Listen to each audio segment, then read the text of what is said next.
a sexta trombeta. Quero convidar os irmãos a orar comigo. Senhor Jesus, rogamos a Ti nessa noite, como o Teu discípulo aí, apóstolo Pedro, quando estava naufragando naquela tempestade. Salva-nos, Senhor. Salva-me, Senhor. Nos ajude, Senhor, a vivermos para a Tua glória em meio a este mundo que se opõe cada vez mais a Ti. Enche-nos, Senhor, do Espírito Santo. Esvazia o nosso eu, Senhor. Como disse o Teu servo João Batista, que o Senhor cresça e que eu diminua.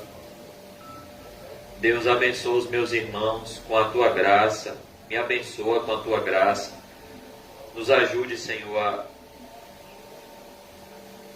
amarmos uns aos outros como o Senhor nos amou. A termos um amor verdadeiro pelos nossos irmãos. Oh Deus, como dias difíceis estão às portas, como serão difíceis os últimos dias, os próximos dias, e como nós precisamos, Pai, da Tua graça para permanecermos inabaláveis.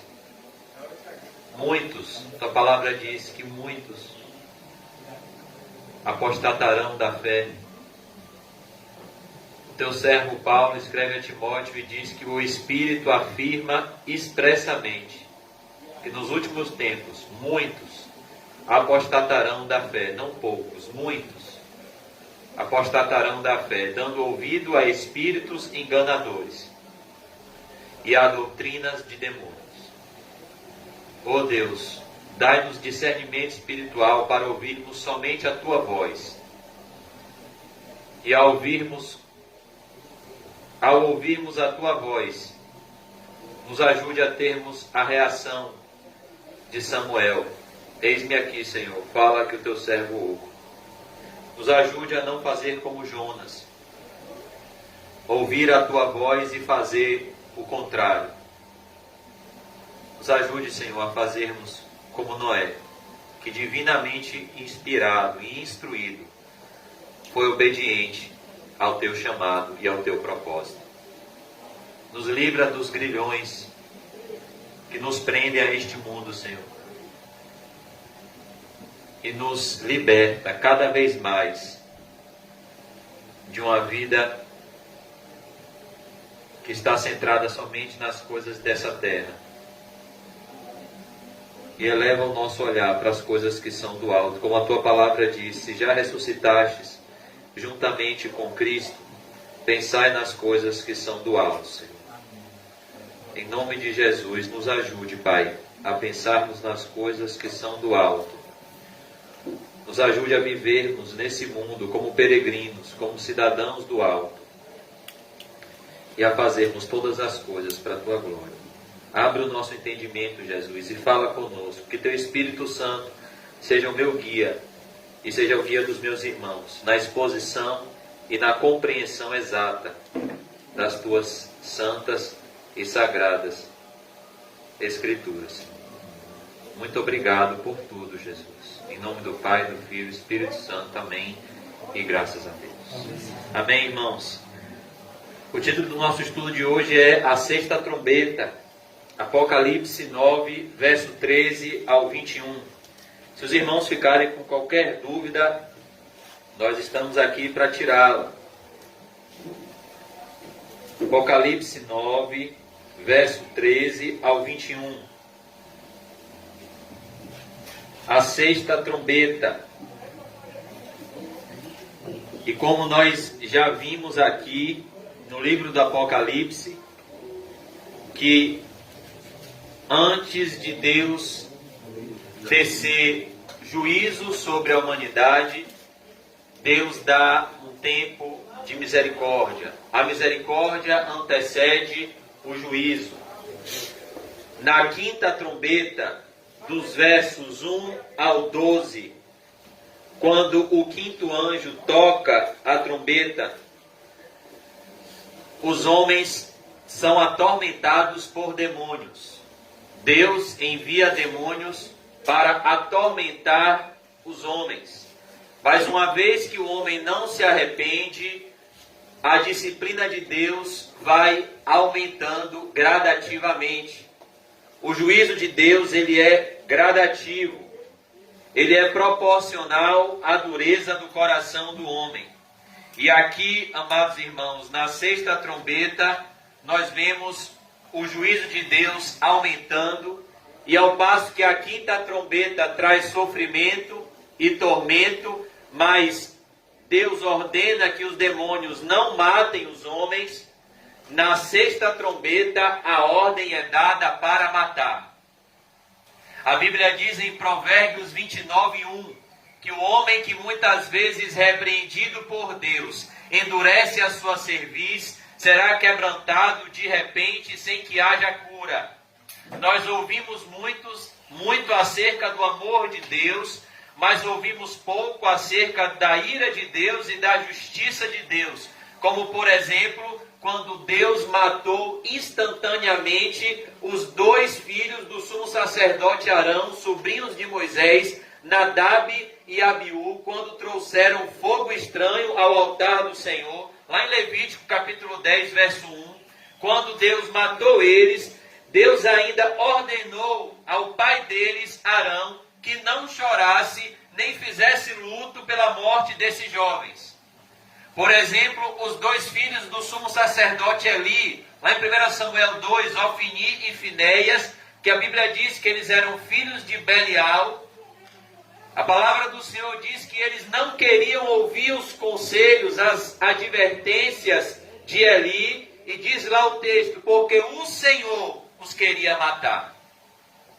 O Salmo 7, verso 11, diz que o Senhor sente indignação todos os dias, e que se o homem não se converter, Deus já tem a seta apontada para o pecador impenitente.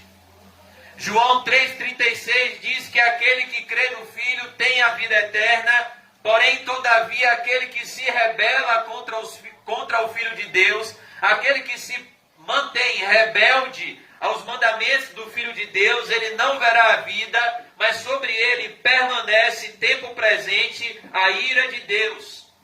Efésios 5, verso 6, o apóstolo Paulo diz: ninguém vos engane com palavras vãs, porque por essas práticas, pelas práticas que desagradam a Deus, vem a ira de Deus sobre os filhos da desobediência.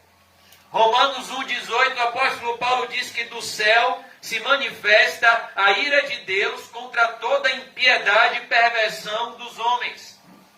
Então aqui nós vemos a sexta trombeta, o sexto anjo tocando a trombeta, nos trazendo a importante verdade de que o que acontece no mundo físico é consequência do que acontece no mundo espiritual.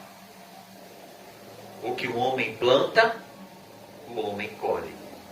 Você pode hoje escolher o seu plantio, mas você não vai poder amanhã escolher a sua colheita.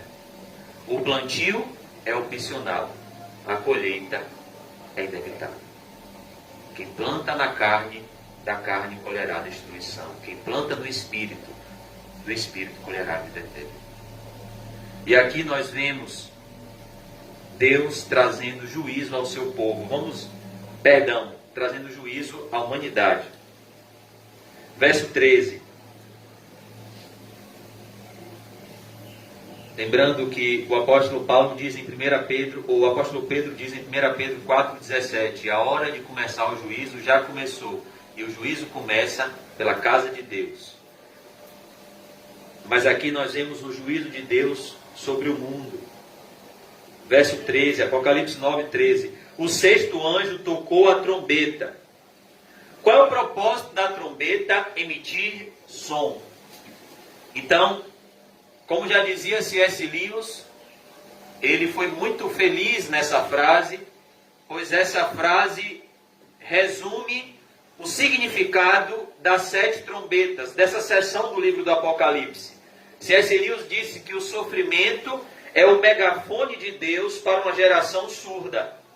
E cada trombeta é um alarme de Deus, é um ressoar do céu para uma humanidade que se rebela contra Deus. Eu estava lendo, antes de vir para cá, o capítulo 4 de Daniel, quando a Bíblia fala do rei Nabucodonosor e do sonho que ele teve, de uma árvore muito frondosa, cheia de folhas, e ele viu um santo no seu sonho que descia do céu e dizia: corte essa árvore, derribe essa árvore. E ele então não consegue a interpretação desse sonho, busca a interpretação desse sonho, até que Daniel, que era um homem de oração, traz a ele a interpretação desse sonho. E Daniel diz que essa árvore era ele, Nabucodonosor, que havia crescido, que havia se engrandecido, e que esse santo que descia do céu era Deus alertando a ele que Deus iria tirar ele do trono, porque ele não reconhecia a glória de Deus na prosperidade dele. E a Bíblia diz que passou ainda um ano. E um dia Nabucodonosor olha para o seu reino e diz: olha o que eu construí, olha que glória eu tenho. E a Bíblia diz que nesse exato momento a voz desceu do céu, e Nabucodonosor, que era um rei imponente, arrogante, extremamente inteligente, com uma voz do céu, ele ficou fora de si. E ele começou a viver como um bicho, sem a sã consciência. Ele ficou louco. Até que ele entendeu o que Daniel pregou a ele. Porque Daniel disse: olhe, rei, Deus quer que você se arrependa e que você reconheça a glória de Deus na sua vida. Então, após passar um período vivendo como um bicho, como um louco, ele reconhece o juízo de Deus. E ele reconhece que o céu domina.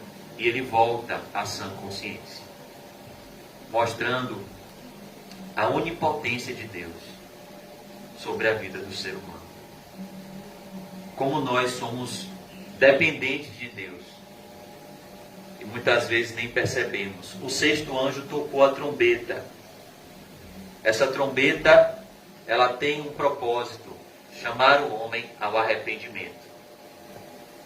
Porém, o que nós vemos na humanidade em geral não é um quebrantamento de coração, mas é cada vez um endurecimento de coração.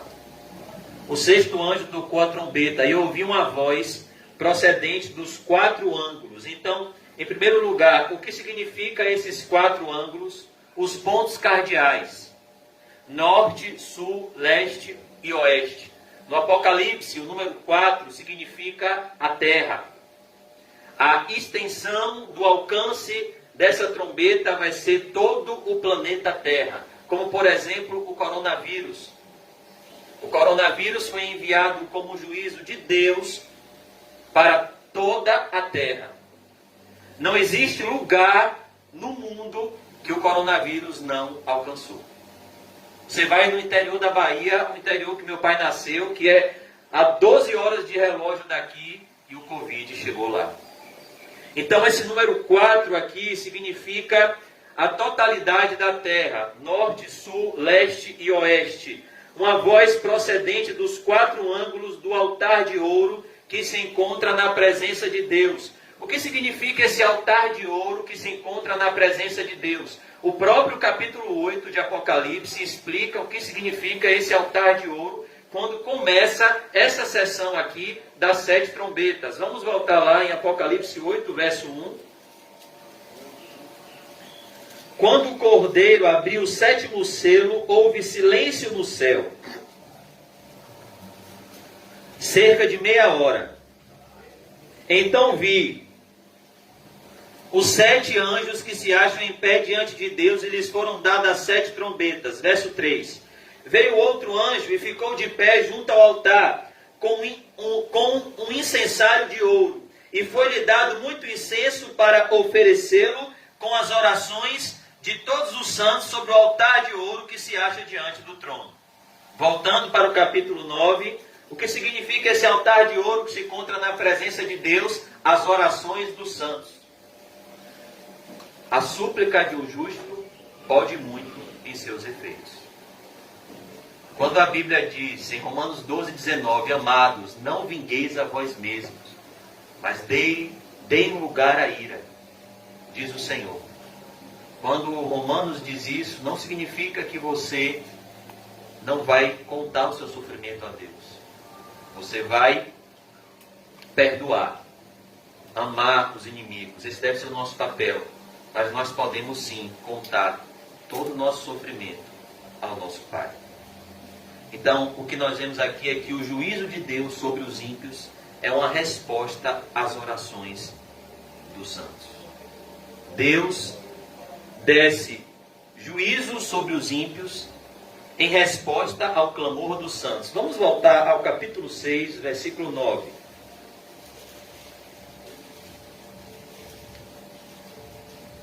Quando ele abriu o quinto selo, Apocalipse 6, 9.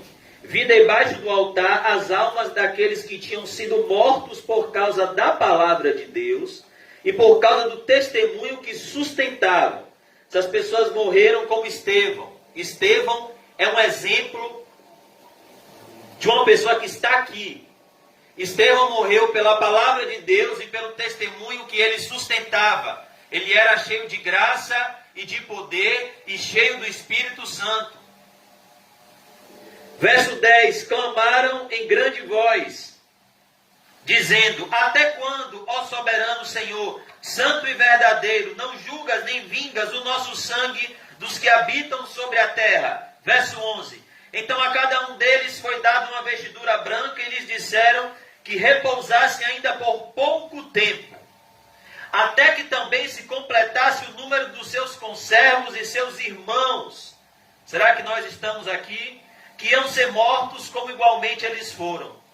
Verso 12 ao verso 17 do capítulo 6 já é mostrado o juízo de Deus e a volta de Jesus em resposta ao clamor dos fiéis. Então nós vemos aqui que o juízo de Deus é uma resposta de Deus aos santos sofredores. É uma resposta de Deus para o sentimento de injustiça que muitas vezes permeia no coração de pessoas que estão lutando contra o pecado. Como permeou no coração de Asaf, que disse, quanto a mim, quase eu me desviei do propósito de Deus, porque pareceu ser inútil manter o meu coração limpo e lavar as minhas mãos na inocência.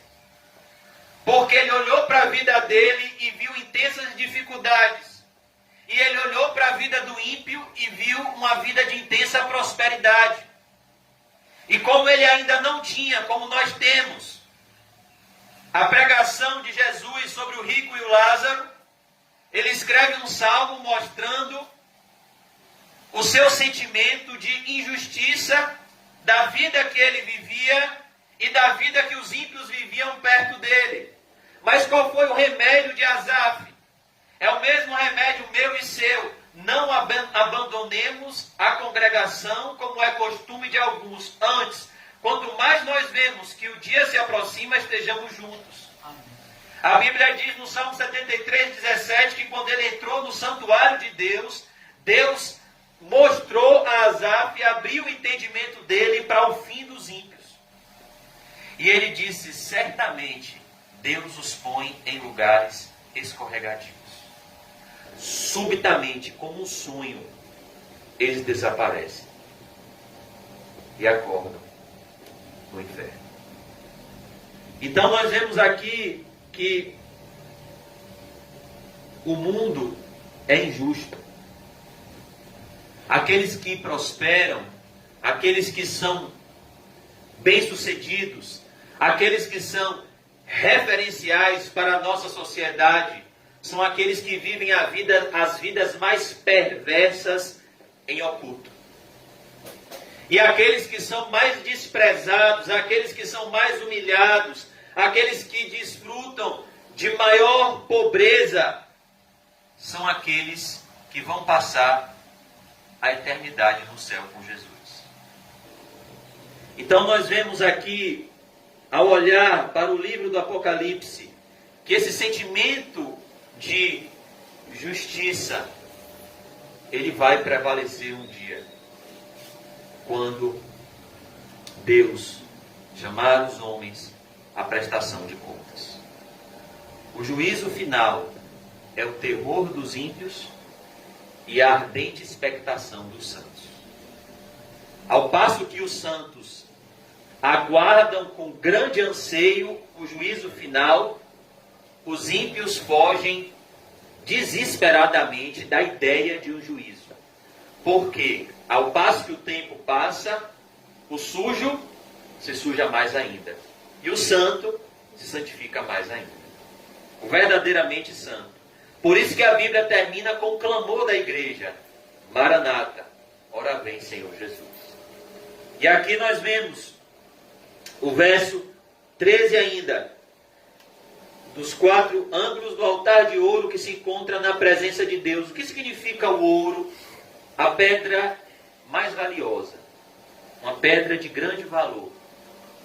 Isso significa a importância que Deus dá à minha e à sua oração. Deus escolheu deixar registrado a causa da autenticidade da conversão de Saulo de Tarso. Deus disse a Ananias: ele está orando. Deus, ele abriu os céus e ele fechou os céus quando Elias orou. Deus, ele fez o sol parar quando Josué orou. Moisés, mostrando a importância da oração, enquanto ele estava com as suas mãos estendidas sobre o povo prevalecia. Enquanto ele parava de orar, quando ele parava de orar, o povo perdia. Mostrando que as vitórias do povo de Deus nascem no lugar secreto de oração. Não é na força do braço, não é na violência, é pelo meu Espírito, diz o Senhor dos Exércitos. Deus fez o tempo parar. O relógio parou quando Ezequias orou, quando Isaías veio a ele no seu palácio e disse: assim diz o Senhor, põe em ordem a tua casa, você vai morrer, você não vai viver. E a Bíblia diz que ele chorou muitíssimo. E em resposta à oração dele, Deus fez o tempo parar. Quando um cristão verdadeiro ora, Deus está atento ao clamor do seu povo. Por que Deus levantou Moisés e Arão em Êxodo? Qual foi a causa de Deus ter levantado Moisés e Arão? Qual foi a causa do chamado de Moisés? Quem aqui já leu o chamado de Moisés? Qual foi a primeira coisa que Deus disse a Moisés? Moisés, eu tenho ouvido o clamor do meu povo. E eu vou libertar o meu povo. Porque todo aquele que invocar o nome do Senhor será salvo. Então, nós muitas vezes não valorizamos, mas Deus valoriza a importância da oração. Oração não é um monólogo. Oração é um diálogo. Oração é simplesmente o que Deus queria fazer com Adão. Quando ele pergunta a Adão: Adão, onde estás? Você acha que Deus, sendo onisciente, onipresente, onipotente, não sabia onde Adão estava? Mas Deus queria ouvir da boca de Adão a confissão e o arrependimento. Deus queria conversar com Adão. Mesma coisa comigo e com você. Muitas vezes nós estamos ouvindo Deus nos chamando como Samuel, pelo nome. Samuel, Samuel. E às vezes a gente escolhe o sono. Às vezes a gente escolhe o celular.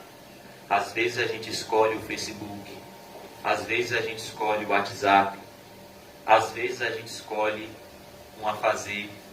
Às vezes a gente escolhe o trabalho.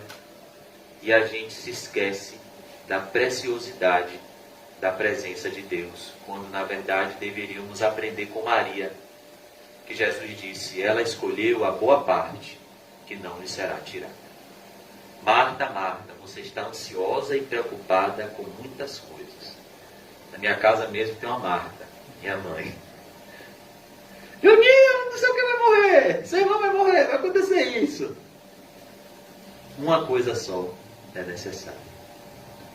Maria escolheu a boa parte, que não lhe será tirada. Quando a gente ora, a gente ganha tempo. Sabia disso? Porque a gente deixa de fazer um monte de bobagem depois de orar.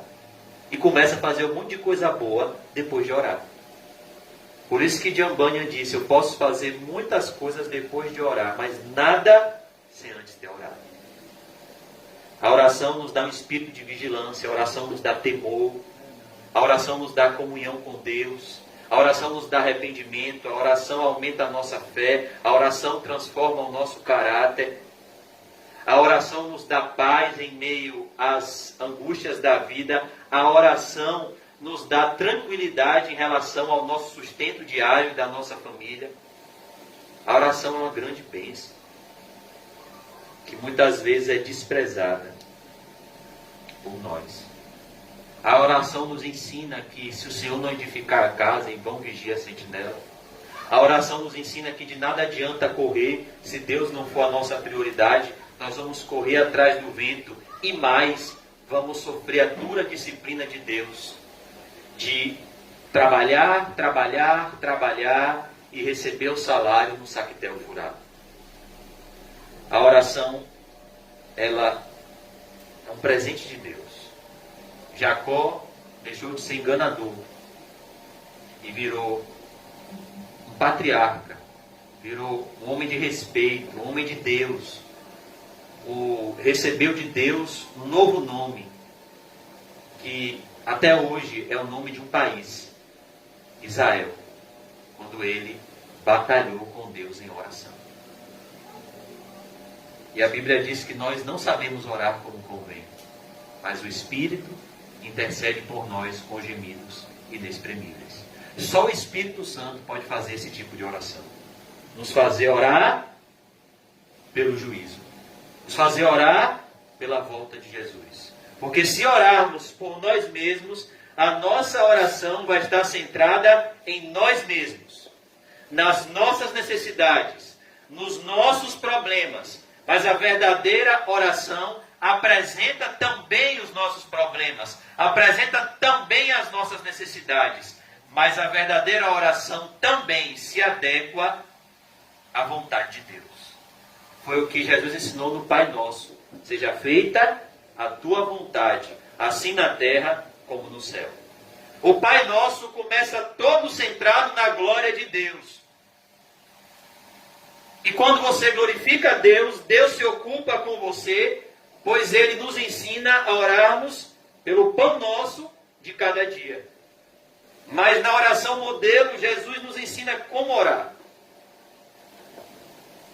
E aqui nós vemos o altar de ouro que se encontra na presença de Deus. Importante que você entenda, Apocalipse é um livro simbólico.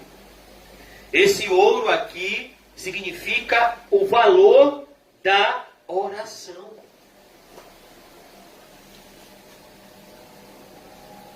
Elias ressuscitou o morto. Jesus Cristo disse aos fariseus, errais, não conhecendo as Escrituras, nem o poder de Deus. O que é o poder de Deus? Oração. Por que os discípulos não pediram a Jesus, Senhor, ensina-nos a orar? Hoje eu estava conversando com uma pessoa que faz um trabalho gráfico, que tinha acabado de comprar um livro para aprender a fazer um sermão. E eu falei com ele, irmão, a melhor coisa que você pode fazer para pregar um sermão para a glória de Deus é orar. Os discípulos ouviram todos os sermões de Jesus. Eles já tinham ouvido o sermão do monte, já tinham ouvido o sermão da planície, já tinham ouvido a parábola do semeador, já tinham ouvido inúmeros sermões de Jesus e viram as pessoas ficarem impactadas com a pregação de Jesus, mas eles não pediram, ensina-nos a pregar. Ensina-nos a fazer milagres. Ensina-nos a curar. Não. Senhor, está lá em Lucas 11. O pastor Nizam vai chegar lá. Ensina-nos a orar. Porque eles perceberam qual era o segredo de Jesus. Lucas 5,16. E ele se retirava para os lugares desertos. E ali orava. Todo o ministério de Jesus era fruto de oração. Aqui nós vemos, irmãos, a importância da oração. Verso 14 agora. Vamos ler juntos o verso 14. Dizendo ao sexto anjo. Olha o que o sexto anjo ouve. O mesmo que tem a trombeta. Olha o verso 14. Apocalipse 9,14. Solta os 4 anjos que se encontram atados junto ao grande rio Eufrates. O que significa isso? Esse anjo com a trombeta, ele ouve uma voz que diz: agora pode liberar os 4 anjos que se encontram atados junto ao grande rio Eufrates. A ideia aqui é que esses 4 anjos, um está em cada extremidade da terra. E aqui muitas pessoas falam, são demônios. Outras pessoas falam, não, são anjos bons que são determinados para fazer o mal. E a minha opinião é que naquilo que a Bíblia se cala, a gente se cala. A Bíblia só fala aqui que são anjos, mas eles vão ser usados para trazer juízo. Então muitas pessoas afirmam que são demônios. Mas eu não tenho essa certeza porque a Bíblia não me dá. Então eu não posso também dar. Mas aqui, esse anjo que ouve essa voz e tem a 6ª trombeta na sua mão, ele ouve essa voz e diz, solta os 4 anjos. A ideia é que tem um anjo em cada ponto cardeal da terra e eles estão sendo segurados por Deus até o momento do juízo. Solta os 4 anjos que se encontram atados junto ao grande rio Eufrates. O que significa o rio Eufrates? O rio Eufrates, irmãos, é um símbolo. O propósito aqui não é só a geografia do rio, não é só o lugar deste rio. Então quer dizer que fisicamente lá no rio Eufrates, pois ele existe até hoje, existe um anjo que está sendo preso para ser solto. Não significa isso. Esse Eufrates aqui é simbólico. Nesse rio estava o Éden, onde o homem caiu por conta da queda. É de lá que vai sair o juízo de Deus sobre a humanidade. Porque a terra foi amaldiçoada por conta do pecado. E o juízo de Deus vem em decorrência do pecado. Gênesis 2:10. Queria convidar os irmãos a abrirem lá em Gênesis 2:10. Há uma conexão muito grande entre Apocalipse e Gênesis. Gênesis, tudo começa. Apocalipse, tudo termina. Em Gênesis, tudo começa com Cristo. Em Apocalipse, tudo termina com Cristo. Por isso ele diz, eu sou o Alfa e o Ômega, o princípio e o fim. Aquele que era e é e que há de vir. Gênesis 2:10. E saía um rio do Éden para regar o jardim, e dali se dividia, repartindo-se em 4 braços. O primeiro chamava-se Pison, é o que rodeia a terra de Havilá, onde há ouro. O ouro dessa terra é bom, também se encontra lá o bidélio e a pedra de ônix, verso 13. O segundo rio chama-se Guion, é o que circunda a terra de Cuxi, verso 14. O nome do terceiro rio é o rio Tigre, é o que corre pelo oriente da Síria. E o quarto é o Eufrates. No Éden, tudo começa. E esse mundo que foi feito como um paraíso para o homem, se torna um lugar amaldiçoado pelo próprio homem por conta do pecado. Em Gênesis 3:19, Deus diz, Adão, maldita é a terra por tua causa. E então a terra está amaldiçoada e entregue à destruição. Então esse rio Eufrates aqui, ele tem um significado espiritual. Ele quer mostrar aqui a causa do juízo de Deus, o pecado. A malignidade do pecado. O horror do pecado. Verso 15. Foram então soltos os 4 anjos que se achavam preparados para a hora, o dia, o mês e o ano, para que matassem a terça parte dos homens. Em primeiro lugar, foram então soltos os 4 anjos que se achavam preparados para a hora, o dia, o mês e o ano. Em primeiro lugar, o juízo vem no tempo determinado por Deus. Olha o que Apocalipse diz: a hora, o dia, o mês e o ano. Salmo 139:16 diz que todos os nossos dias foram escritos por Deus, sem que um deles existisse ainda, de tal maneira que o dia que você nasceu e o dia que você vai morrer, o irmão Paulinho, que vê muito isso lá no Campo Santo, já foi determinado por Deus. Já foi determinado lá o seu tracinho, o seu nome, a sua sepultura, o dia do seu nascimento, o dia da sua morte. O que está sendo exposto aqui é a soberania exaustiva de Deus. Deus está no controle de tudo e Ele tem um momento certo para exercer juízo sobre a humanidade. A Bíblia diz em Eclesiastes 3:1: há tempo para todo propósito debaixo do céu. Há tempo de nascer, há tempo de morrer. Há tempo de paz e há tempo de guerra. Há tempo de se aproximar e há tempo de chorar. Há tempo de se alegrar. Há tempo para todo propósito. Vou baixar um pouquinho aqui. Há tempo para todo propósito debaixo do céu. E aqui nos é mostrado esse juízo de Deus que vem no tempo certo. O que é que nós aprendemos aqui, irmãos? Não podemos confundir a longanimidade de Deus com um sentimento de impunidade. No tempo certo, o juízo de Deus virá. O fato de não sofrermos imediatamente, o fato de Deus não exercer imediatamente o juízo dele sobre os ímpios, não significa que Deus... Eu acho que é o meu celular, né? Não, é na caixa mesmo. Não significa que Deus não está vendo o pecado que foi cometido contra ele. Mas Deus está dando ao homem tempo para que ele se arrependa. É isso que nós vemos aqui no verso 15. Foram então soltos os 4 anjos que se achavam preparados para a hora, para o dia, para o mês e para o ano. Se os irmãos quiserem, eu posso... Não, pode continuar, só baixar um pouquinho. Amém. Amém. Se quiser, eu posso tirar. A gente fala com o Gogó. Vamos continuar. Verso 15.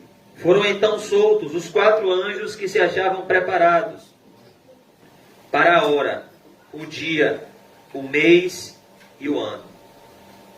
Então perceba que há um tempo determinado por Deus para as tragédias acontecerem neste mundo. O coronavírus já estava na mente de Deus. Deus já sabia o dia, a hora e o ano em que o coronavírus viria. E é isso que nós vemos aqui. Para que matassem a terça parte dos homens. Então nós vemos aqui que a ordem de Deus aqui na 6ª trombeta é a morte. Uma vez, uma pessoa lá da igreja conversou com outra pessoa, não lembro se foi Adams, que falou com uma pessoa que Deus matava. E essa pessoa que era evangélica disse que Deus não mata. Mas aqui nós vemos em Apocalipse que Deus, de uma vez só, vai mandar matar 1/3 parte dos homens da terra. Mostrando que o Deus de amor também é um Deus de justiça. O Deus que salva também é o Deus que condena. O Deus que dá a vida também é o Deus que tira a vida. Então aqui, no verso 15, nós vemos que esse juízo ainda é limitado. Porque por mais que a ordem de Deus seja para matar, não é para matar toda a raça humana. É para matar 1/3 dos homens. Mostrando que ainda há esperança de arrependimento. É como, por exemplo, o coronavírus. O coronavírus não vai matar todo mundo. Tem pessoas que vão passar por essa pandemia e não vão sofrer os danos dela, do ponto de vista físico. Isso não significa que essa pessoa é melhor do que as outras. Isso significa que essa pessoa está tendo mais oportunidade para se arrepender.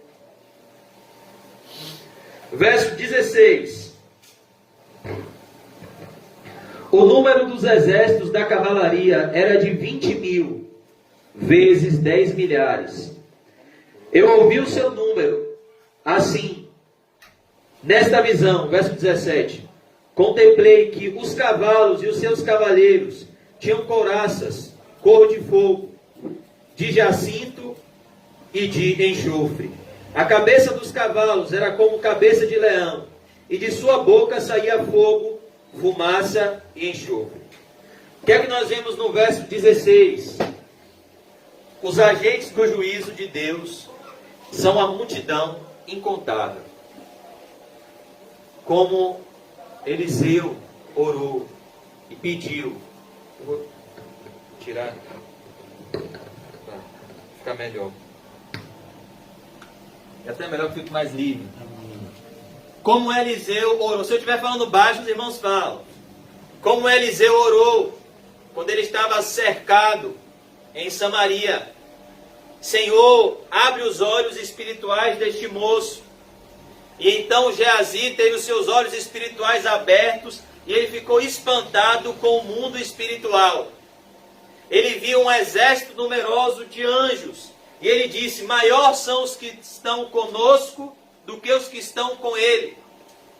Lá em Lucas 14, quando Jesus faz o convite ao discipulado, ele diz, se alguém quiser vir após mim e não aborrecer pai, mãe, filhos, filhas, mulher e até a sua própria vida, não pode ser meu discípulo. E se alguém não tomar a sua cruz e me seguir, não pode ser meu discípulo. Ou qual de vós, pretendendo construir uma torre, não calcula os gastos para saber se com o material que foi comprado vai dar para terminar a obra, para que depois, começando a obra e não consiga concluir, não seja motivo de chacota e as pessoas digam, olha para lá, ele começou a construir e não pôde terminar. Jesus estava falando do perigo de não calcular os custos do discipulado. E depois ele faz uma analogia, ou qual é o rei que tendo um continente numérico de 10.000 soldados, um contingente militar de 10.000 soldados, vê o exército inimigo vindo com 20.000, não envia embaixada de paz, não envia uma mensagem pedindo, fazendo um acordo de paz. Assim também, qualquer um dentre vós que não renuncia a tudo quanto possui, não pode ser meu discípulo. O que Jesus estava falando nessa parábola é, Deus é o pior de todos os inimigos. Horrenda coisa é cair nas mãos do Deus vivo. Não adianta tentar fazer oposição a Deus. O apóstolo Paulo diz em 1 Coríntios 13:17, todo aquele que tentar destruir o santuário de Deus, Deus o destruirá, porque o santuário de Deus, que são vocês, é sagrado. Foi Deus quem matou Ananias e Safira. É Deus quem vai matar os impenitentes. Quando Jesus estava subindo o Monte do Calvário, ensanguentado, com a coroa de espinhos, com a cruz nas costas, várias mulheres olharam para ele e começaram a chorar o sofrimento vicário de Cristo. E ele olha para aquelas mulheres e diz, mulheres, filhas de Jerusalém, não chorem por mim, chorem por vocês pelos vossos filhos e pelas vossas filhas. Porque se em lenho verde está acontecendo isso, imagine o que não vai acontecer com lenho seco. Se eu, que sou uma madeira boa, se eu que sou o único bom, se eu que sou o Messias, estou sofrendo desta forma, quando Deus está vendo em mim o pecado, imagine quando Deus olhar o pecador e despejar a sua ira sobre este pecador que não vale nada e que nasceu em pecado. Foi isso que ele quis dizer. Cuidado! Cuidado! Arrependa-se, cuidado! No dia do juízo, todo joelho se dobrará e toda língua confessará que Jesus Cristo é o Senhor, para a glória de Deus Pai. Satanás, que vai ser destruído com o sopro da boca de Jesus, no inferno, vai se prostrar e vai dizer: Jesus Cristo é o Senhor. Todos os ímpios, todos os anjos, todos os demônios, todos os querubins, todos os serafins, todos os seres humanos, toda a criatura vai se prostrar e vai dizer: Jesus Cristo é o Senhor. Isso vai acontecer no céu, na terra e debaixo da terra. E aqui nós vemos, no verso 16, o número dos exércitos da cavalaria. Essa cavalaria que vinha quando esses 4 anjos descessem o juízo. Que nesse juízo eles recebem uma ordem: vocês vão matar 1/3 dos homens. A ordem aqui é para matar. Deus escolheu pessoas que irão morrer com esse juízo. Deus já escolheu quem vai morrer de Covid. Não adianta. Deus já escolheu quem vai morrer de Covid. Nós temos que ser prudentes, nós temos que dar um bom testemunho, mas nós sabemos que a soberania de Deus controla tudo. Quanto mais o vírus. E aqui nós vemos isso. O número dos exércitos. Ou seja, João aqui só ouve números. É como você vê soldados no cavalo e você ouve as patas dos cavalos. Era de 20 mil vezes 10 milhares. Ou seja, pelo que ele ouve de tantas patas, ele pode dizer: era de 20 mil vezes 10 milhares. Um exército enorme. Ninguém pode se opor a Deus e prevalecer. É uma grande loucura se opor à vontade de Deus. Eu ouvi o seu número. Verso 17. Assim, nesta visão, contemplei que os cavalos e os seus cavaleiros tinham couraças cor de fogo, de jacinto e enxofre. A cabeça dos cavalos era como cabeça de leão, e de sua boca saía fogo, fumaça e enxofre. Os agentes do juízo vêm para matar, sem piedade, em uma figura assustadora. Verso 18, olha o que diz. Por meio, no verso 17 ainda, fogo, fumaça e enxofre. Fogo queima, fumaça tira a visão e enxofre polui e produz um odor horrível. Fala do terrível juízo de Deus sobre os homens. Como cada vez mais as coisas vão piorar e não melhorar. A partir desse capítulo 9 de Apocalipse, em nome de Jesus, você não vai mais criar esperança nessa terra. Você não vai criar expectativa em uma vida dos sonhos nessa terra. Porque o apóstolo Paulo já avisou que se esperarmos em Cristo somente nessa vida, somos os mais miseráveis de todos os homens. O que nós vemos aqui é que os seres humanos não irão melhorar, mas irão de mal a pior. Cada vez mais, Deus vai soltar os freios. E o homem vai se sujar mais ainda. E a maldade vai se multiplicar, como está escrito na palavra de Deus. Verso 18. Por meio destes flagelos, a saber, pelo fogo, pela fumaça e pelo enxofre que saíam da sua boca, foi morta a terça parte dos homens. Isso aqui representa, irmãos, catástrofes, desastres que virão sobre o mundo em decorrência da rebeldia do homem contra Deus. Verso 19: pois a força dos cavalos estava na sua boca e na sua cauda, porquanto a sua cauda se parecia com serpentes, e tinha cabeça, e com ela causavam dano. O pecado entrou no mundo pelo veneno da serpente. O pecado é o veneno da serpente do Éden. Esses homens estão morrendo, vendo na morte a causa da morte, o pecado. O salário do pecado é a morte. A semelhança do que Jesus disse a Nicodemos. Jesus disse isso para a salvação. Assim como a serpente de bronze foi levantada no deserto, importa que o Filho do Homem seja levantado na cruz, para que todo aquele que nele crê não pereça, mas tenha a vida eterna. A mesma serpente abrasadora que picou o povo de Deus no deserto foi levantada para ser a causa da cura do povo de Deus, mostrando que Jesus levou na cruz a causa do nosso sofrimento, que é o pecado. E aquele que se arrepende e crê em Jesus recebe imediatamente o alívio e a paz, mesmo tendo cometido os piores pecados. Há perdão no sangue de Jesus.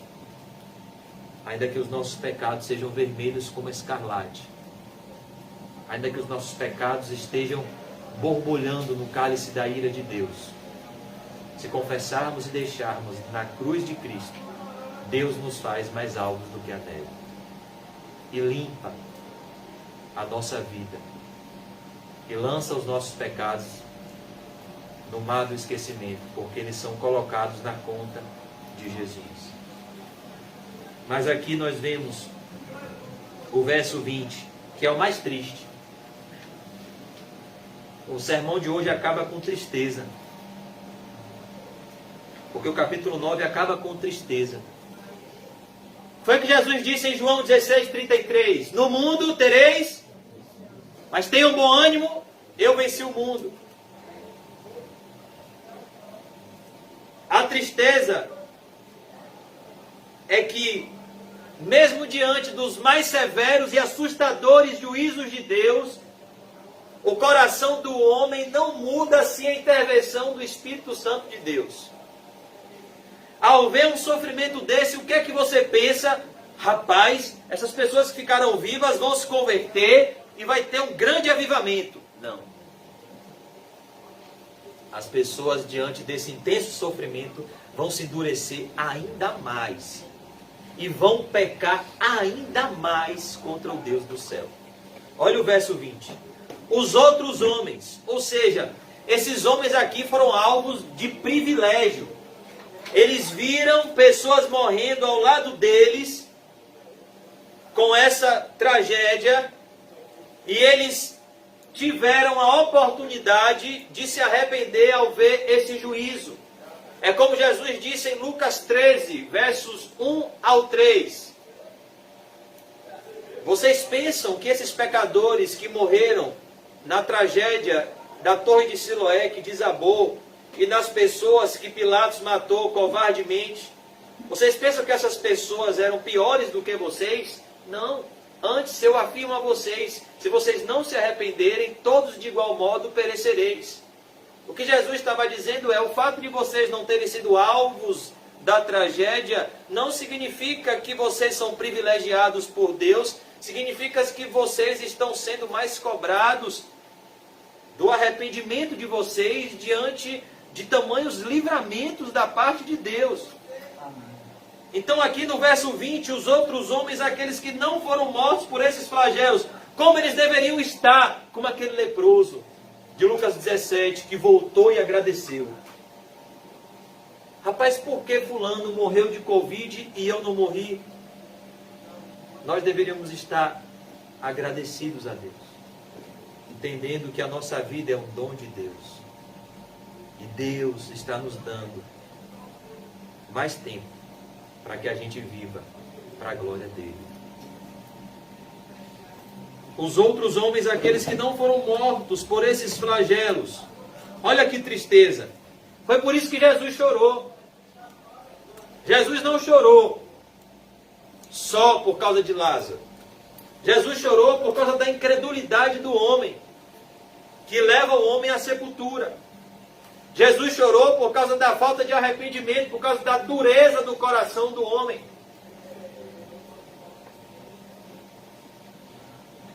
É isso que gera tristeza no coração de Deus. Não é você pecar. Todos pecaram e destituídos estão da glória de Deus. É você pecar e não se arrepender. Esse é o problema. Não é o pecado não confessado e não abandonado. É isso que faz Jesus Cristo chorar, se entristecer. Nós não servimos a um Deus morto, nós servimos a um Deus vivo. Deus, ele tem sentimentos. Deus, ele se alegra. Deus, ele se entristece. Deus, ele sorri. Deus, ele chora. E aqui nós vemos o que gera tristeza no coração de Jesus. Ezequiel 18 diz: teria eu prazer na morte do ímpio? Não desejaria eu que o ímpio se convertesse do seu mau caminho e vivesse? Convertei-vos, pois, e vivei. Na lei, Deus diz: olha, eu ponho diante de vocês hoje a bênção e a maldição, a vida e a morte, a porta estreita e a porta larga. Escolha, pois, a vida. Escolha Cristo. Creia em Jesus Cristo. Mas a luz veio ao mundo. Jesus. E se manifestou de diversas formas. Escreveu a Bíblia. Deu provas concretas. Colocou na história da humanidade que a humanidade é contada a partir dele, 2021 depois de Cristo. Deu todas as provas de que ele é a luz. Escreveu 4 evangelhos. Não foram os evangelistas que escreveram da mente deles. O Espírito Santo, o Espírito de Cristo. Jesus tomou a mão deles e escreveu. Nos deu 4 evangelhos. Fez inúmeros milagres. Pregou inúmeros sermões. Era o próprio Deus que nasceu de uma virgem, de forma sobrenatural no meio de bicho. Mostrou de todas as formas que ele era a luz. No princípio era o Verbo, e o Verbo estava com Deus, e o Verbo era Deus. E o Verbo se fez carne, a palavra se fez carne. A luz veio ao mundo. E os homens fizeram o que com a luz? Amaram mais as trevas do que a luz, porque suas obras eram más. Por que Jesus foi para a cruz? Nós sabemos que existe o propósito de Deus, de levar o pecado do povo de Deus, de trazer a salvação do povo de Deus. Mas do ponto de vista humano, por que Jesus foi para a cruz? Porque Jesus era uma ameaça àqueles que queriam viver na prática do pecado e ter uma boa reputação. Quem matou Jesus? Pessoas assim, os fariseus. Queriam viver em secreto, em pecado, e como santos em público. Como Jesus enxerga o coração, Jesus tirou deles a máscara. E a Bíblia diz em Marcos 15:10, a causa da morte de Jesus: os fariseus, por inveja, mataram a Jesus Cristo. Nós vamos ver no capítulo 11 o que vão fazer com 2 testemunhas. Vão matar. Nós aprendemos ontem lá em Cosme de Farias o ódio do mundo por Cristo e pelos seus discípulos. Por quê? Porque a mensagem de Cristo e dos seus discípulos é: arrependam-se, porque o reino dos céus é chegado. E o que o homem não quer? Se arrepender. O homem gosta de ouvir sobre doutrinas. Ele até se interessa, mas quando alguém toca na ferida e diz: você tem que abandonar essa prática que você ama. Aí que o homem se revolta, como foi com Herodes e João Batista. Vamos concluir. Os outros homens, aqueles que não foram mortos por esses flagelos, não se arrependeram das obras das suas mãos. Ô irmãos, essa é a causa das pessoas que se afastam da igreja. É porque as pessoas se afastam de Cristo e não se arrependem. Então ela perde o prazer na palavra de Deus, ela perde o prazer no culto. O culto se torna entediante, começa a dar comichão no ouvido, orar se torna chato, ler a Bíblia se torna chato, ouvir louvor se torna chato. Por quê? Porque a presença de Deus deixou de ser o seu prazer. Você perdeu o primeiro amor. Volta à prática das primeiras obras. Esse é o problema. É a falta de arrependimento. Quanto mais o homem deixa de se arrepender, mais ele vai amando o pecado. E mais ele vai se afastando das coisas de Deus, dos meios de graça. Por isso que D.L. Moody, de forma muito sábia, disse: ou a Bíblia te afasta do pecado, ou o pecado te afasta da Bíblia.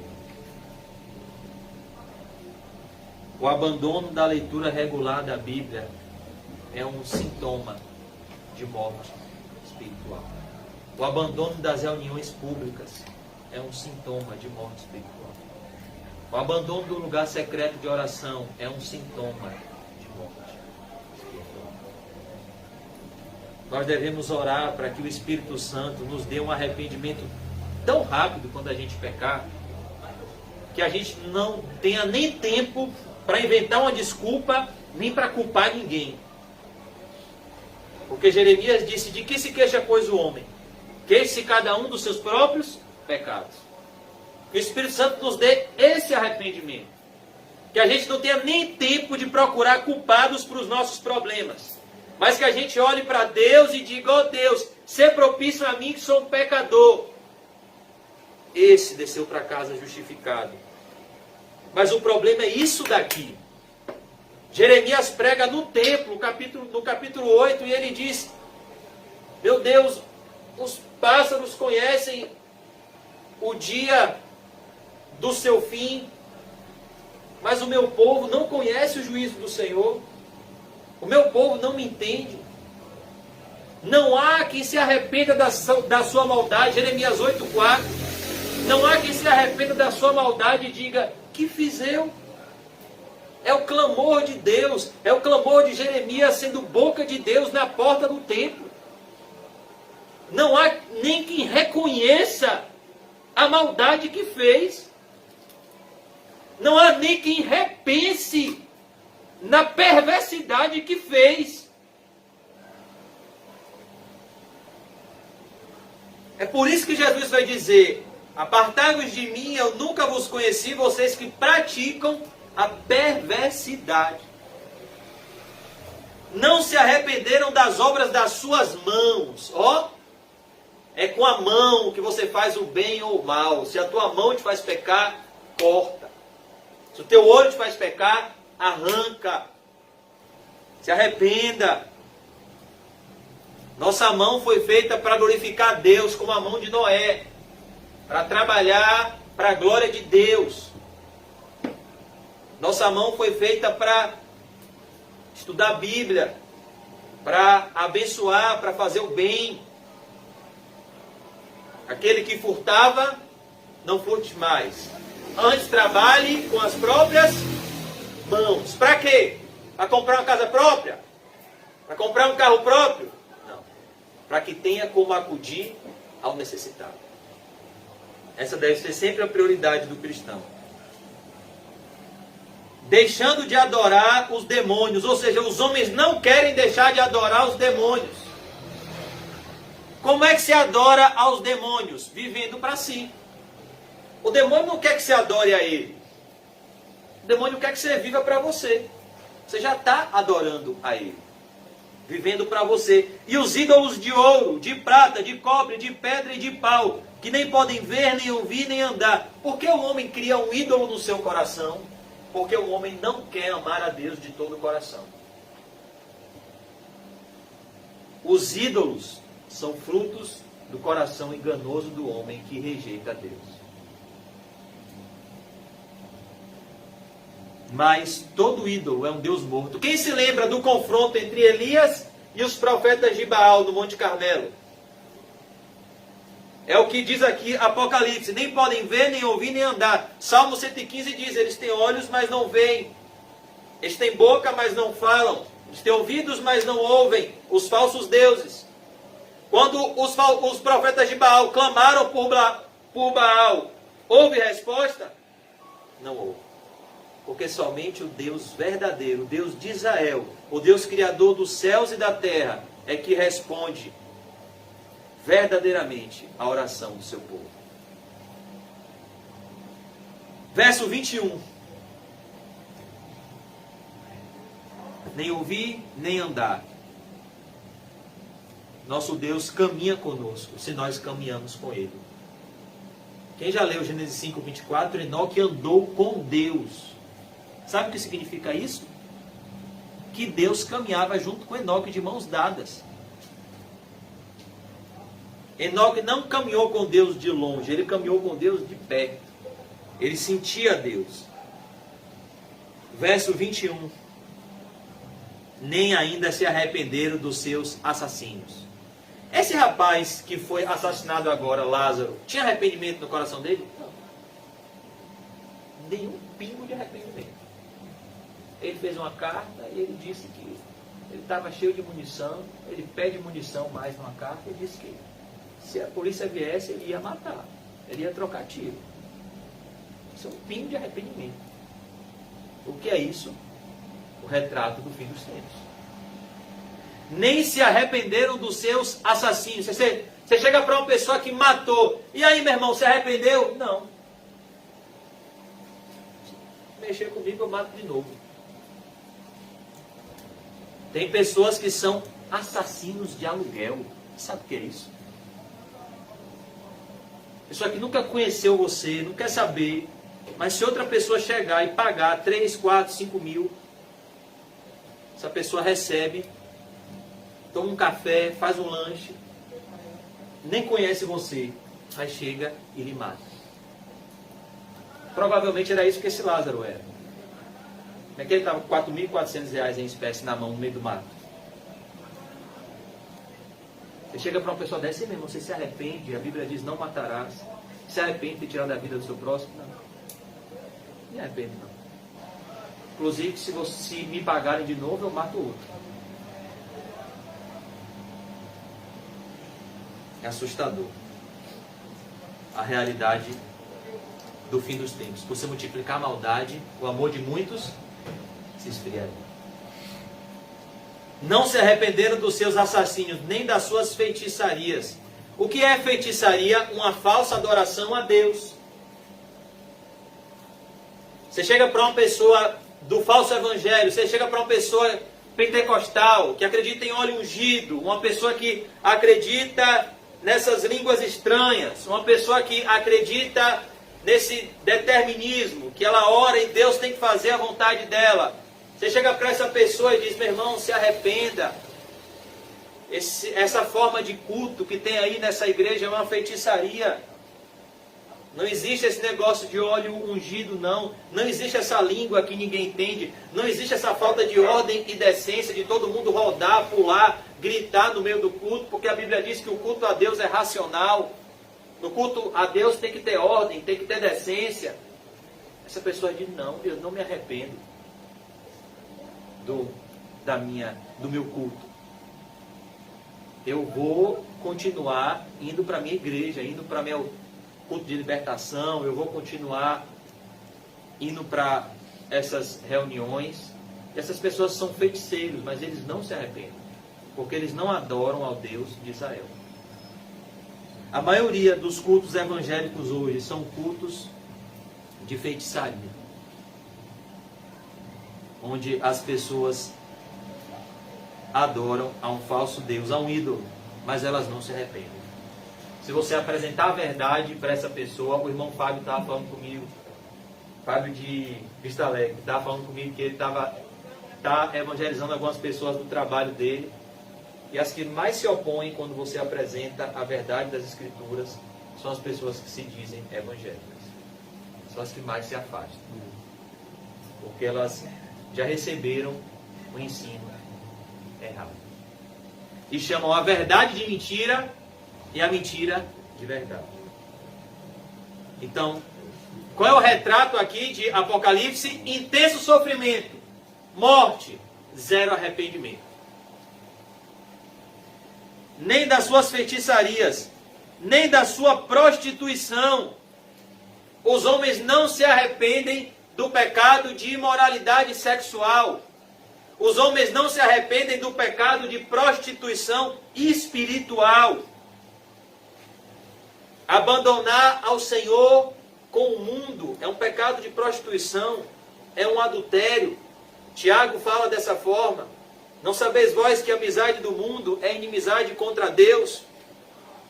Os homens pervertem uma bênção da criação de Deus, que é o sexo, entre homem e mulher, entre marido e esposa, para a glória de Deus, para a procriação. Como foi que nós nascemos? Nós não somos Jesus. Nascemos através dessa bênção. Meu pai conheceu minha mãe, seu pai conheceu sua mãe, e então você nasceu. Mas essa bênção que foi feita para o casamento, não antes dele, nem fora dele, o homem perverte completamente. E transforma o que ele mais faz, bênção em maldição. E vivem vidas promíscuas, que são alvo da ira de Deus. Pode uma prostituta se arrepender? Pode. Esse é o grande milagre da Bíblia. A regeneração é fazer um homem devasso virar santo, Agostinho de Hipona. É fazer uma mulher imoral virar uma mulher de Deus, Maria Madalena, que tinha 7 demônios. Mas não dizer que é de Deus na prática da imoralidade. Aí, pelo amor de Deus. Não dizer que você vai servir a Deus na prática do pecado. Nem da sua prostituição. Você chega para uma pessoa, meu irmão, é pecado se prostituir. É pecado você ter que se casar. É pecado fazer isso. Não. Eu vou procurar outra igreja. Eu vou na igreja que tem terapia do amor. Que ainda tem separação de faixa etária. A Igreja Universal. Mulheres de certa idade, homens de certa idade. E o propósito do culto, olha que diabólico, que feitiçaria diabólica. O propósito do culto é promover encontros entre homens e mulheres. Se as pessoas se arrependem, não. Tem gente que enquanto não casa, todo o culto está lá, servindo ao diabo. E você fala, meu irmão, você sabe que você está indo para o inferno? Sabe que a Bíblia diz, em Hebreus 13:4, que venerado seja entre todos o leito sem mácula. Ou seja, o relacionamento entre homem e mulher no casamento é algo que glorifica a Deus. Mas aos impuros e aos adúlteros, Deus os julgará. Não sabia disso? Você está indo para o inferno vivendo na prática do pecado? Sabia que os imorais não herdarão o reino de Deus? As pessoas vão fazer o quê? Vai se voltar contra você e vai se irar contra você. Se o Espírito Santo não agir. É isso que a Bíblia está dizendo aqui. Nem da sua prostituição, nem dos seus furtos. Tem pessoas que têm essa prática, pegar o que é dos outros. E essas pessoas se arrependem se Deus não agir? Não. Tem crente ladrão, sabia disso? Existe crente nominal ladrão? Eu já conheci. Pessoas que são cristãos descuidistas. Não aguenta ver o que é dos outros. Esses dias mesmo, eu e o irmão quase fomos alvo do descuidista. Nós fomos nadar e nossas coisas não estavam mais lá. Mas o próprio descuidista se entregou, porque não tinha nada. Então você chega para uma pessoa dessa e pergunta: meu irmão, você se arrepende porque você se apropriou de algo que não é seu? Não.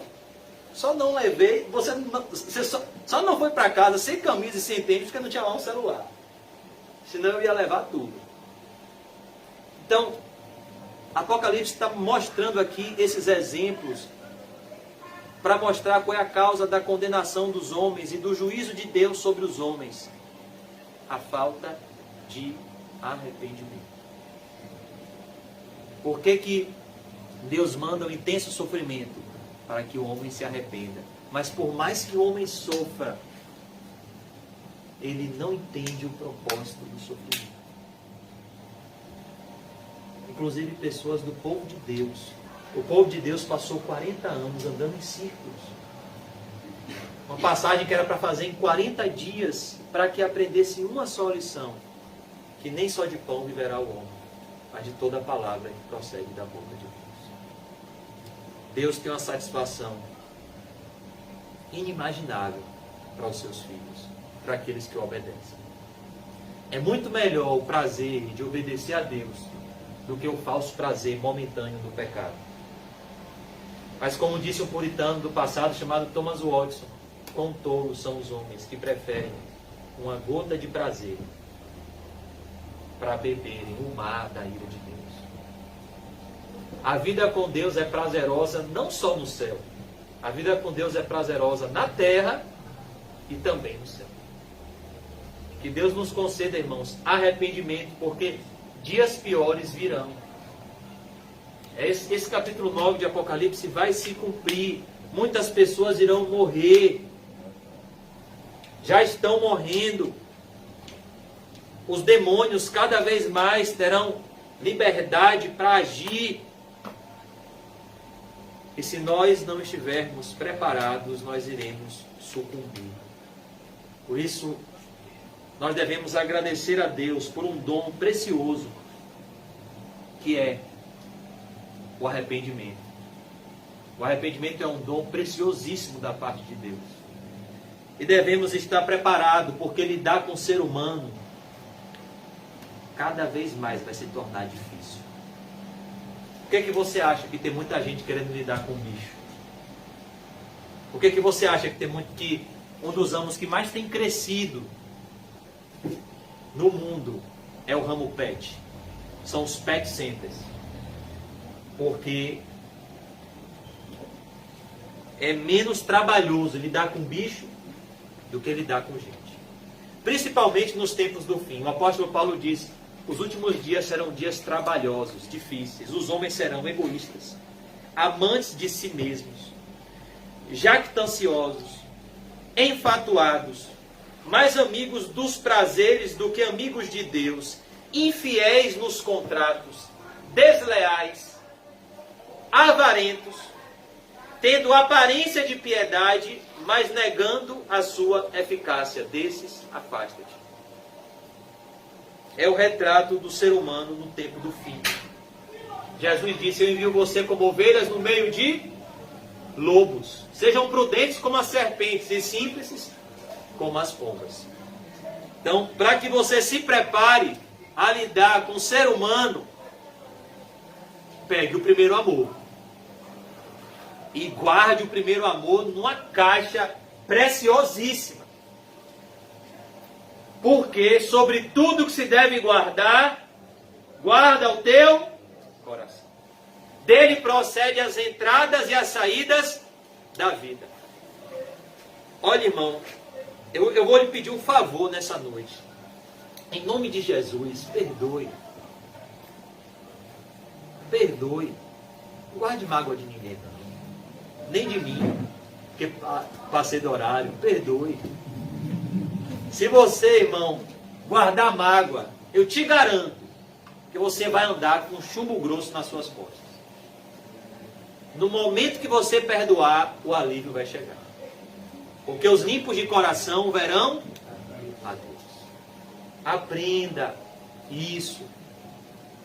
Os homens são maus, mas Deus é bom. E Deus é indecepcionável. Mas maldito o homem que confia nos homens. Isso é uma palavra que vai ser cada vez mais verdadeira, porque embora o sofrimento aumente, os homens não vão se arrepender. Mas o propósito de perseverarmos é que Jesus Cristo disse: ainda existem ovelhas que não estão no aprisco. Elas irão ouvir a voz e vão seguir a Jesus Cristo.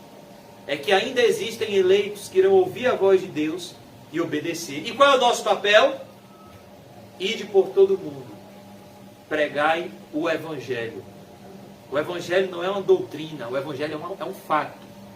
A palavra Evangelho vem do latim Evangelion, que significa boas novas, boas notícias. O Evangelho é uma notícia. Ide por todo mundo e pregue o Evangelho a toda criatura. Quem crê e for batizado será salvo. Quem não crê já está condenado. Às vezes a gente quer complicar o descomplicado para não fazer o que Deus mandou, o ide. Irmão José, o que é que eu faço? Eu quero evangelizar. 1 Coríntios 15. Olha, meu irmão, eu e você somos pecadores miseráveis, mas Deus enviou o seu Filho, e Ele morreu pelos nossos pecados, segundo as Escrituras. Ele foi sepultado, Ele ressuscitou, está te convidando a seguir a Ele. Ele te convida ao arrependimento. Arrependa-se e creia nele, e você será salvo. Estude sua Bíblia, conheça a Ele, venha congregar. Você já evangelizou. Se a pessoa reagiu bem, aceitou o convite, chama para o culto. Não aceitou o convite, sacode a poeira dos pés, vai pregar para outro. Essa é a vida que a gente tem que viver. Então por que a depressão nos alcança? Então por que a tristeza chega? Porque a gente não está vivendo a vida que fomos chamados para viver. Então a alegria foge da gente. Porque feliz é a nação cujo Deus de Israel é o Senhor. Que possamos entender o propósito das nossas vidas e nos entregar cada vez mais a Ele. Porque eu te garanto que não existe alguém que esteja fazendo a vontade de Deus e não esteja extasiado de alegria indizível e cheia de glória. A tal ponto das pessoas pensarem que os discípulos em Pentecostes estavam bêbados. Essas pessoas estão cheias de mosto.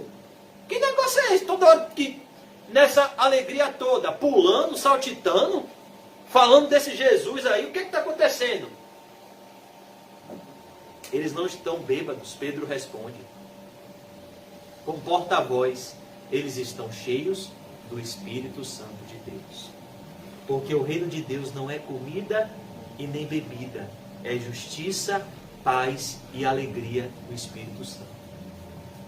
Que a alegria do Senhor, irmãos, nos enche e que possamos obedecer o chamado de Deus, porque obedecer é melhor do que sacrificar. Ó, irmão, você está sem o que fazer, lê a Bíblia. Está na fila do banco, fale de Jesus. Pregue o Evangelho. Entregue um folheto. Nós vamos mandar confeccionar os folhetos da igreja. E você vai ganhar alguns em nome de Jesus. Entregue um folheto. A palavra de Deus nunca volta vazia. Ela tem o poder ainda, e sempre vai ter, de transformar o mais vil pecador. Possamos ocupar o nosso tempo com a vontade de Deus. E Deus vai ocupar o seu tempo em cuidar da gente.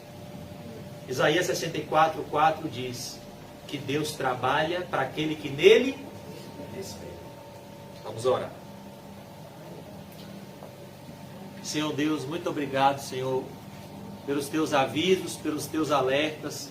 Obrigado, porque o Senhor nos mostra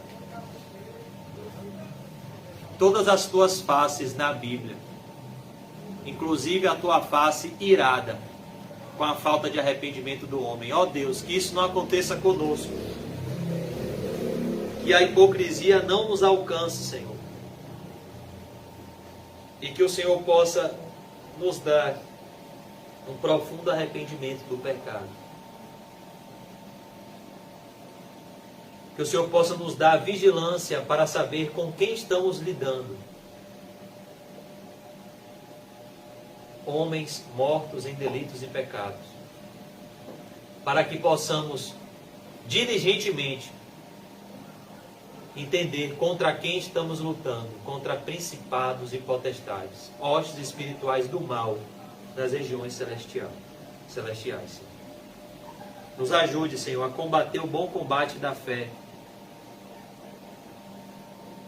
e a entender que devemos ser gratos a Ti por tudo, porque merecíamos estar no inferno, mas estamos vivos. Por isso, Senhor, devemos ser gratos a Ti por tão grande salvação. Nos dá o caminho do primeiro amor, Senhor, e nos leva em paz para os nossos lares com o coração limpo e consciente de que tudo que fazemos é para Ti, Jesus. Não fazemos nada para os homens, porque os homens possuem uma natureza caída. Fazemos tudo em Ti, por Ti e para Ti. E por isso nosso coração é limpo diante dos homens. E podemos refletir o Teu amor, sendo sal, sendo luz, tendo a alegria da salvação. Nos despede em paz, nos concede a Tua santa paz. Em nome de Jesus, amém. E graças a Deus. Amém, irmãos. Então, esse irmão cumprimento santo. E diga para o seu irmão, irmão, vamos pregar o Evangelho a toda criatura. Amém.